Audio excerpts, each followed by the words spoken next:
আর এই মুহূর্তে ধর্মতলার দিকে নজর রাখবো, কারণ ধর্মতলায় গ্র্যান্ড হোটেলের নিচে আদালতের নির্দেশের পর হকার উচ্ছেদকে কেন্দ্র করে রীতিমতো ধুন্ধুমার পরিস্থিতি, তুলকালাম পরিস্থিতি। সেখানে কি পরিস্থিতি সেখানে তৈরি হয়েছে আপনাদের দেখাবো, কারণ হকার উচ্ছেদকে কেন্দ্র করে রীতিমতো বিক্ষোভ, তুলকালাম পরিস্থিতি। সেখানে কলকাতা হাইকোর্টের নির্দেশের পর হকার উচ্ছেদ অভিযান পুরসভার তরফে, এবং তারপরেই কিন্তু রীতিমতো গ্র্যান্ড হোটেলের নিচে বিক্ষোভ এবং তুলকালাম পরিস্থিতি তৈরি হয়েছে। সেখানে দেখছেন সেই ছবি, আদালতের নির্দেশ মেনে হকার উচ্ছেদ, আর সেই হকার উচ্ছেদকে কেন্দ্র করে ধর্মতলা চত্বরে গ্র্যান্ড হোটেলের নিচে রীতিমতো কিন্তু বিক্ষোভ পরিস্থিতি তৈরি হয়েছে।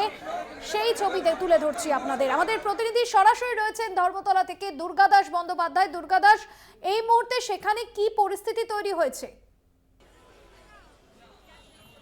দেখো, একটা বিষয় তোমাকে বলে রাখি যে তুমি জানো যে কিছুদিন আগেই গ্র্যান্ড হোটেলের নিচে, যেহেতু এটা একটা হেরিটেজ বিল্ডিং, সেই অনুযায়ী গ্র্যান্ড হোটেলের নিচে দীর্ঘদিন ধরে যে হকাররা বসে রয়েছে তাদের অনেকেই অবৈধভাবে বসে রয়েছে এমন অভিযোগ করে মহামান্য হাইকোর্টের যখন শরণাপন্ন হয়, তারপর মহামান্য হাইকোর্টে দীর্ঘদিন এই কেস চলার পর হাইকোর্ট স্পেসিফিকভাবে যে রায় দিয়েছে সেই রায়কে কার্যকর করার জন্যে আজ কলকাতা পুরসভার সেক্রেটারি হরিহর প্রসাদের উপস্থিতিতে, পুলিশ কর্তাদের উপস্থিতি এবং হকার সংগ্রাম কমিটির যারা নেতৃবর্গ রয়েছে তারা জয়েন্ট ইন্সপেকশন করে এবং যারা এই মুহূর্তে হকাররা রয়েছে তাদেরকে অ্যাওয়ার করে যে তাদেরকে কিভাবে বসতে হবে। তুমি দেখতেই পাচ্ছ যে এই যে গ্র্যান্ড হোটেলের নিচে এই যে ফুটপাথের যে অংশ, সেই ফুটপাথের অংশ জুড়ে টোটাল যে ফুটপাথের যে অংশের লেন্থ, সেই লেন্থের 1/3 ভাগ করে তার 1 ভাগে বসবে হকাররা, এবং সেটা কিন্তু রাস্তার দিকে।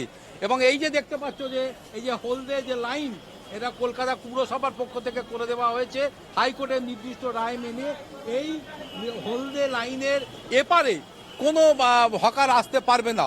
উল্টো দিকে যারা রয়েছে, অর্থাৎ এই গ্র্যান্ড হোটেলের নিচে যারা রয়েছে, যে দোকানপত্র রয়েছে, তাদের দিকে যে হকাররা রয়েছে, এই হকারদেরকে উঠে উল্টো দিকে ফুটপাথে দিকে অংশে চলে আসতে হবে। এখানে যারা হকার রয়েছে তাদের সঙ্গে আমরা কথা বলে নেব। আপনারা শুনেছেন যে হাইকোর্ট কি রায় দিয়েছে, আপনাদের উপলব্ধি কি চাইছে? স্যার, আমরা যে বসে আছি এই জায়গাটা, এখন আমরা ওখানে কেউ আমাদের অ্যাডজাস্ট করবে? এখন যারা আগের থেকে ওখানে বসে আছে তারা কি আমাদেরকে অ্যাডজাস্ট করবে? তারা করতে পারবে না। তা এখন এর জন্য তো আমরা কোথায় যাবো স্যার? আমরা তো না খেয়ে মরে যাবো। আপনার জায়গায় আপনি কি আপনার নিজের জায়গায় আমাকে যেতে দেবেন? কোনো দিন দেবেন? আপনার বাড়িতে আমাকে ঢুকতে দেবেন?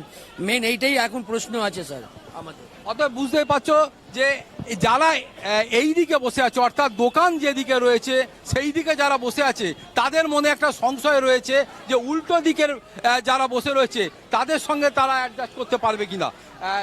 আমার এখানে এই হকার ভাই যারা রয়েছেন এই রাস্তার দিকে যারা রয়েছে সেই অংশে, আপনারা কি উল্টো দিকে যারা বসে রয়েছে তাদের সঙ্গে?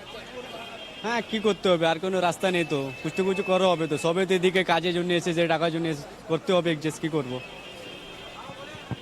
অতএব পেটের দায়ে, পেটের রুজি রোজগার যেখানে জড়িত রয়েছে সেখানে কিন্তু মানুষ চাইছে যে একটা সময়, হ্যাঁ আজকে যখন এই প্রক্রিয়া শুরু হয় সেই সময়তে যথেষ্ট উত্তেজনা সৃষ্টি হয়েছিল, কিন্তু এই মুহূর্তে পরিস্থিতি অনেক স্বাভাবিক এবং সবাই চাইছে যে একটা সবাইকে মিলে যাতে নিজেদের রুটি রোজগারকে বাঁচানো যায়। একেবারে ধন্যবাদ জানাবো। সরাসরি ধর্মতলা থেকে ছিলেন আমাদের প্রতিনিধি দুর্গাদাস বন্দ্যোপাধ্যায়। এবং আদালতের নির্দেশ মেনে হকার উচ্ছেদ আর তাকে কেন্দ্র করে রীতিমতো কিন্তু উত্তেজনা ছড়িয়েছে ধর্মতলায় গ্র্যান্ড হোটেলের নিচে। কাজের উপর রাখলাম।